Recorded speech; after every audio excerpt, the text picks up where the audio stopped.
Hey guys, কি অবস্থা সবার? আপনারা আমার মোবাইল স্ক্রিনে দেখতে পাচ্ছেন, এটা কিন্তু ফিফা বিশ্বকাপ 2024 চলতেছে। এখন আমি কিন্তু সম্পূর্ণ বিনামূল্যে দেখতেছি এখন। সো আপনারা কিভাবে সম্পূর্ণ বিনামূল্যে ফিফা বিশ্বকাপ দেখবেন এখন সেই প্রসেসটাই দেখাবো। সো চলুন তো বাজারে ইন্ট্রো বাদ দিয়ে গল্প শুরু করা যাক।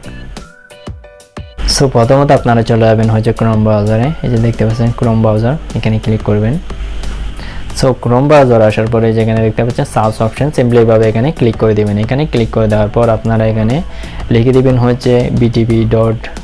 সো এই যে দেখতে পাচ্ছেন লেখার সাথে সাথে চলে আসে বিটিভি লাইভ গভর্নমেন্ট বিডি, এটা সার্চ করে দিবেন। এটা সার্চ করে দেওয়ার পর আপনার সামনে এরকম একটা ইন্টারফেস শো হবে, বিটিভি লাইভ, এখানে ক্লিক করে দিবেন।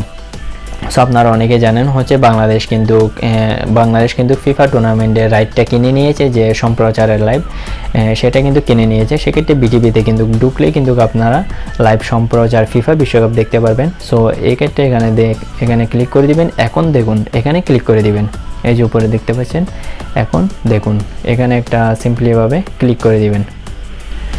সো এখানে ক্লিক করে দেওয়ার পর দেখতে পাচ্ছেন আপনার সামনে এরকম একটা ইন্টারফেস শো হবে। এখানে কিন্তু 2078 জন কিন্তু লাইভটা এখন দেখছেন। তবে বর্তমানে কিন্তু কোনো খেলা হচ্ছে না, বা খেলাটা হয়তো 12টার পর শুরু হবে। তখন কিন্তু আপনারা এখানে ক্লিক করে দিলে লাইভটা সম্প্রচার ফিফা বিশ্বকাপ দেখতে পারবেন। তাছাড়া এই ওয়েবসাইটটা যদি ডিস্টার্ব করে, আপনারা এখানে এখানে দেখতে পাচ্ছেন বিটিভি চট্টগ্রাম, এখানে ক্লিক করে দিবেন। এখানে ক্লিক করে দিলে কিন্তু সেম আপনারা ফিফা বিশ্বকাপ এখানে লাইভ দেখতে পারবেন। এই যে এই পেজের মধ্যে কিন্তু অনেকজন অ্যাক্টিভ আছে। সো এভাবেই কিন্তু চাইলে আপনারা ফিফা বিশ্বকাপ দেখতে পারবেন বিটিভির মাধ্যমে, এই ওয়েবসাইটের মাধ্যমে।